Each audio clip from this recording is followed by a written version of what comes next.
नमस्कार, जी न्यूज देख रहे हैं आप। मैं हूं अदिति अवस्थी। शाम के 7 बजने वाले हैं और वक्त हो गया है हमारे स्पेशल शो का, यानी किसका बंगाल का ये वक्त है।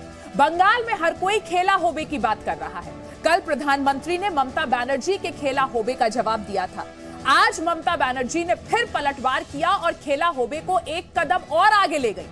लेकिन मोदी पर हमले के दौरान ममता बनर्जी ने भाषा की मर्यादा तोड़ दी और प्रधानमंत्री के लिए अपशब्दों का इस्तेमाल किया, अपमान वाले शब्दों का इस्तेमाल किया।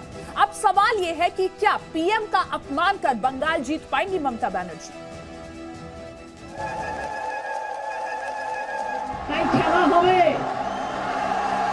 মা বোনেরা খেলা হবে।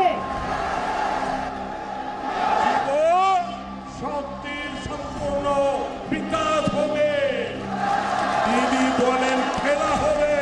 कल प्रधानमंत्री नरेंद्र मोदी ने पुरुलिया की रैली में खेला होबे का जवाब दिया था। स्कूल होबे दीदी, स्कूल होबे। आज ममता बनर्जी ने खेला होबे को एक कदम और आगे बढ़ा दिया। তাই খেলা হবে, মা বোনেরা খেলা হবে, রান্না করতে করতে হাতা খুন্তি নিয়ে খেলা হবে, ভাই বোনেরা ফুটবল ক্রিকেট নিয়ে খেলা হবে, হাডুডুডু খেলা হবে, আর বিজেপিকে মাঠের বাইরে বের করে দেওয়া হবে, বিজেপিকে বোল্ড আউট করা হবে। তাহলে মনে রাখবেন, একটি ভোটও বিজেপিকে নয়। ममता बनर्जी इतने पर ही नहीं रुकी। उन्होंने ये तक कह दिया कि बंगाल की जनता प्रधानमंत्री नरेंद्र मोदी का मुंह तक नहीं देखना चाहती है। चाइना चाइना बीजेपी के चाइना चाइना चाइना मोदी मुख दर्शन करते चाइना चाइना चाइना नोटबंदी चाइना चाइना चाइना दंगा चाइना। प्रधानमंत्री मोदी पर हमला करते हुए ममता ने दुर्योधन, दुशासन और मीर जाफर जैसे अपमानजनक शब्दों का भी इस्तेमाल किया।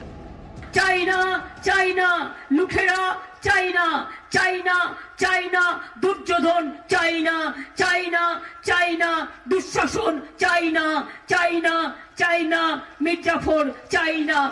ये हृदय परिवर्तन नहीं है, ये हारने का डर है। कल बंगाल के चुनाव प्रचार में प्रधानमंत्री मोदी का दिन था, तो आज मुख्यमंत्री ममता बनर्जी का। उन्होंने प्रधानमंत्री के हमले का खूब जवाब दिया। নরেন্দ্র মোদী সরকার মনে রাখবেন, একটা ইনকম্পিটেন্ট সরকার, একটা করাপ্টেড সরকার, একটা দাঙ্গাবাজ সরকার, লুট দাঙ্গা মানুষ খুন, বিজেপির 3টে গুণ। ममता बनर्जी ने सिर्फ प्रधानमंत्री मोदी पर ही हमला नहीं किया, बल्कि उनका साथ छोड़ जाने वालों को गद्दार भी कहा। আর যদি কেউ মনে করে কিছু গদ্দার নিয়ে এসে তারা মানুষের উপর অত্যাচার করবে, অনেক সহ্য করেছি, অনেক অন্ধ ভালোবাসা দিয়েছি, তার পরিণামে ওরা যা আমায় দিয়েছে জেনে রাখুন, আমি 1 ইঞ্চি জমি ছাড়বো না বিনা যুদ্ধে। এটা আমাদের লড়াই।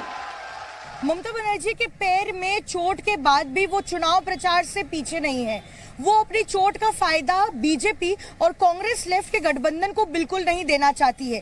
इसलिए एक एक दिन में 3 से 4 रैलियों में शामिल हो रही है और लोगों को संबोधित कर रही है, और साथ में ये भी याद दिला रही है कि अगर बीजेपी को हराना है तो लेफ्ट और कांग्रेस को वोट देना बेकार है। সিপিএম কেও ভোট দেবেন না, কারণ সিপিএম আজকে হচ্ছে সিপিএম কংগ্রেস বিজেপির সবচেয়ে বড় বন্ধু।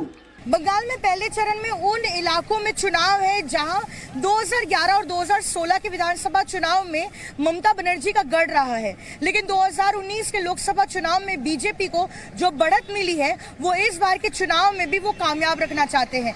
लेकिन साथ ही ममता बनर्जी अपनी रैलियों में ये बताना नहीं भूलती है कि वो एक घायल शेरनी है और जो है अपनी 1 इंच भी जमीन वो नहीं देंगी।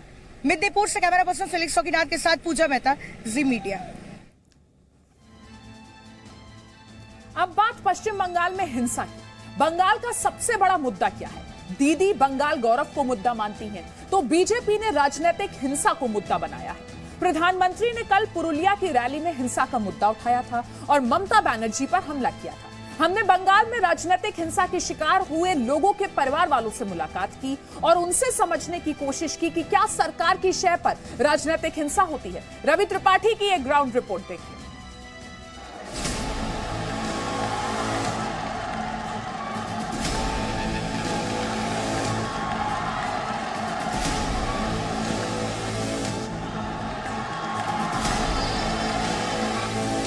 শহীদ পরিবারের যে সকল সদস্য এখানে উপস্থিত আছেন সকলকে সম্মান জানাচ্ছেন। पुरुलिया के मंच पर जिन लोगों के सामने प्रधानमंत्री नरेंद्र मोदी नतमस्तक हैं, प्रिय प्रधानमंत्री नरेंद्र मोदी जी, ये बीजेपी के उन कार्यकर्ताओं के परिवार वाले हैं जिन्हें राजनीतिक हिंसा में मौत के घाट उतार दिया गया था। पुरुलिया के मंच से प्रधानमंत्री ने हिंसा करने वालों को 2 मई की तारीख याद रखने के लिए कहा। 24 उत्तर परगना में कई जगहों पर बमबाजी हुई, बम फेंके गए हैं, बीजेपी कार्यकर्ताओं को निशाना बनाया गया है। ये स्थिति ठीक नहीं है। ये बदले की, ये हिंसा, ये अत्याचार, ये माफिया राज और नहीं चलेगा। हर भाजपा कार्यकर्ता को विश्वास दिलाता हूं, 2 मई को बीजेपी की सरकार बनने के बाद हर अत्याचारी पर कानून के मुताबिक कार्रवाई होगी। प्रधानमंत्री नरेंद्र मोदी ने पुरुलिया की रैली में राजनीतिक हिंसा का मुद्दा यूं ही नहीं उठाया। 2014 से लेकर अब तक बीजेपी के करीब 130 कार्यकर्ता बंगाल में मारे जा चुके हैं और उनमें से भी सबसे ज्यादा 2018 के पंचायत चुनाव के दौरान मारे गए। 2019 में प्रधानमंत्री मोदी की शपथ ग्रहण में भी इनके परिवार वालों को दिल्ली बुलाया गया था। यही नहीं, इस चुनाव में बीजेपी का कोई भी नेता, प्रधानमंत्री से लेकर छोटा नेता तक भी इस मुद्दे को उठाना रैलियों में नहीं भूल रहा है, क्योंकि बीजेपी को पता है कि ये सबसे बड़ा राजनीतिक मुद्दा है। प्रधानमंत्री नरेंद्र मोदी पुरुलिया में जिन मारे गए कार्यकर्ताओं के परिवार वालों से मिले, उनमें से एक परिवार दुलाल महतो का है। बंगाल में 2018 में पंचायत चुनाव के दौरान उनकी हत्या कर दी गई थी। 2018 में बंगाल में किस तरह की हिंसा हुई थी, ये समझने के लिए हमने दुलाल महतो के घर जाने का फैसला किया। हम पुरुलिया में थे और पुरुलिया में जब इस रास्ते से गुजर रहे थे, बलरामपुर का इलाका है ये, बलरामपुर में तो ये तस्वीर देखी। हमने लोगों से पूछा ये कौन है, तो बोले बीजेपी के कार्यकर्ता हैं दुलाल।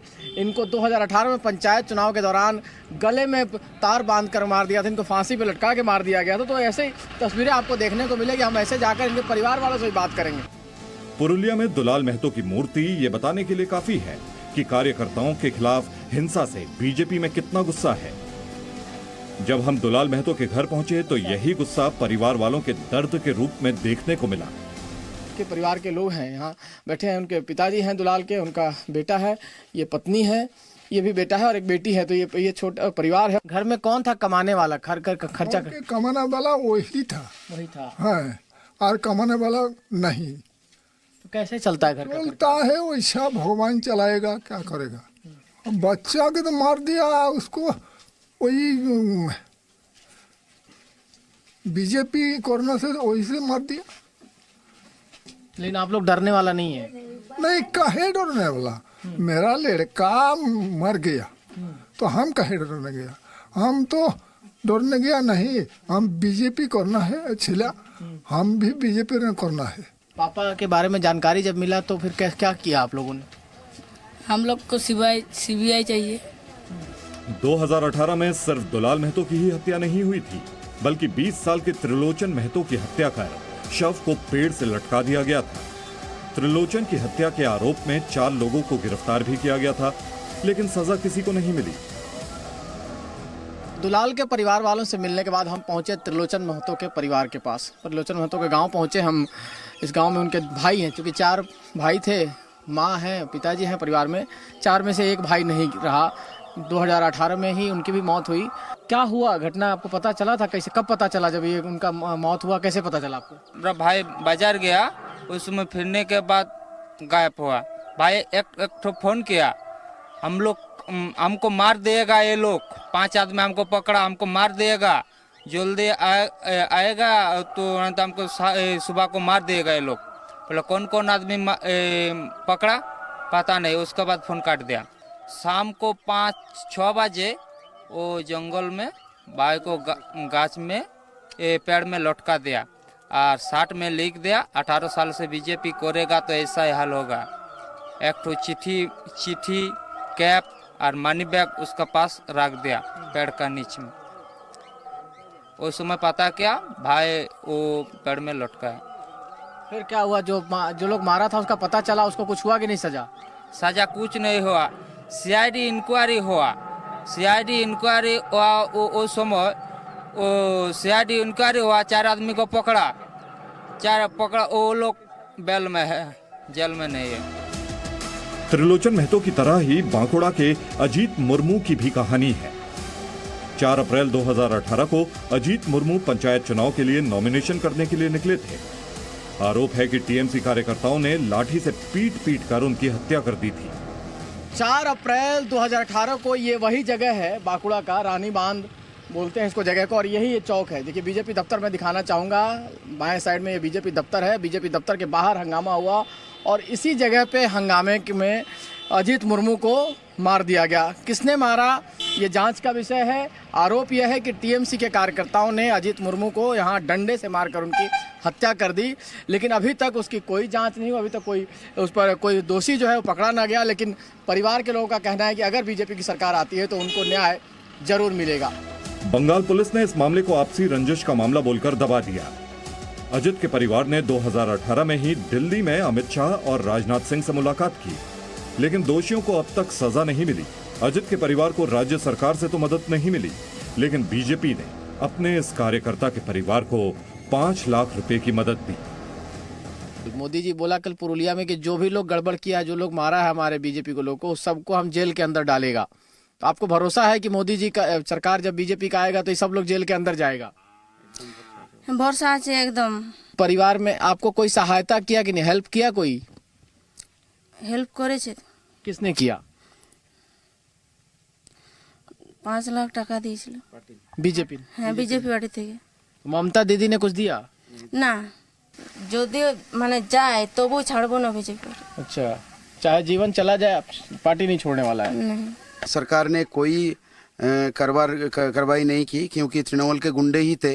तृणमूल का सरकार अभी चल रहा है, तो इसलिए हम पुलिस स्टेशन में भी गए तो वहाँ पर कोई केस दर्ज नहीं हुआ। तो आप लोगों को भरोसा है कि सरकार आएगी तो न्याय मिलेगा? एकदम से मोदी जी ने बोला है।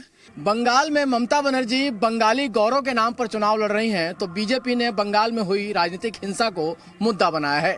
तकरीबन सभी रैलियों में बीजेपी ने राजनीतिक हिंसा में मारे गए लोगों के परिवार वालों को मंच पर जगह दी है और उन्हें ये भरोसा भी दिलाया है कि बीजेपी की सरकार अगर बंगाल में आई तो दोषियों के खिलाफ कड़ी कार्रवाई की जाएगी। यानी बीजेपी बंगाल में जो राजनीतिक हिंसा में लोग मारे गए हैं उनके बलिदान को नहीं भूलने वाली है। रवि त्रिपाठी, जी मीडिया, बांकुड़ा। पश्चिम बंगाल में अधिकारी परिवार का गढ़ माने जाने वाले नंदीग्राम में ममता बनर्जी ने शुवेंदु अधिकारी के सामने ताल ठोक दी है। शुवेंदु अधिकारी के बाद अब उनके पिता शिशिर अधिकारी, जो टीएमसी सांसद है, बीजेपी में शामिल होने जा रहे हैं। वहीं शुवेंदु अधिकारी के छोटे भाई दुबेंदु अधिकारी का भी टीएमसी से मोहभंग हो रहा है। हमारा जो पार्टी हम करता है वो पार्टी तो थ्रैशिंग भी, पुशिंग भी, गद्दार है, मिर्जापुर है, बेईमान है, ये सब बड़ा बड़ा सर्टिफिकेट लगा दिया। काथी में जो रैली होने वाली प्रधानमंत्री नरेंद्र मोदी में, उसमें आप जा सकते हैं, तो क्या जाएंगे और क्या बीजेपी में शामिल होने वाले हैं आप? ना वो तो देखिए, हम लोग शामिल तो लोग कर दिया। हमारा पार्टी हम लोग को शामिल कर दिया। They are like water pistol, they are pressing me to go there. मैं विश्वास करता हूं कि नंदीग्राम का आदमी लोग सही आदमी को ही चुनेगा, सही आदमी को ही यहाँ से भेजेगा। करीबन 4-5 महीना हो गया टीएमसी का कोई भी कार्यक्रम में मुझे नहीं बुलाया जा रहा है। मेरे पास न्योता आया है बीजेपी के आला कमान का तरफ से, मुझे न्योता भेजा गया है। मैं अभी तक डिसाइड नहीं किया हूँ। अब आपको एक वीडियो दिखाते हैं। ये वीडियो प्रधानमंत्री नरेंद्र मोदी ने ट्वीट किया है। कल पुरुलिया में प्रधानमंत्री रैली करने गए थे। रैली से पहले जब पीएम मोदी गाड़ी से मंच पर पहुंच रहे थे, तभी रास्ते में दोनों ओर बड़ी संख्या में लोग खड़े थे। प्रधानमंत्री ने ट्वीट कर इसे लोगों का मूड कहा है। तस्वीरें देखकर आप अंदाजा लगा सकते हैं कि प्रधानमंत्री को अपने बीच देख लोग कितने उत्साहित हैं।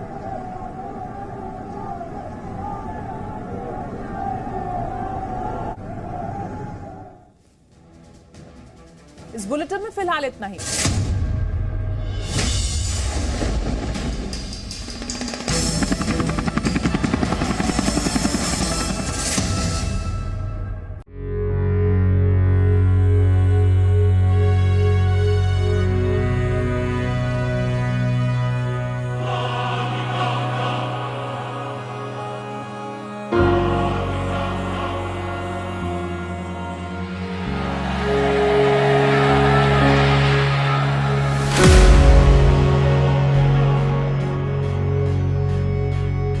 Good evening and welcome to Z News Bulletin.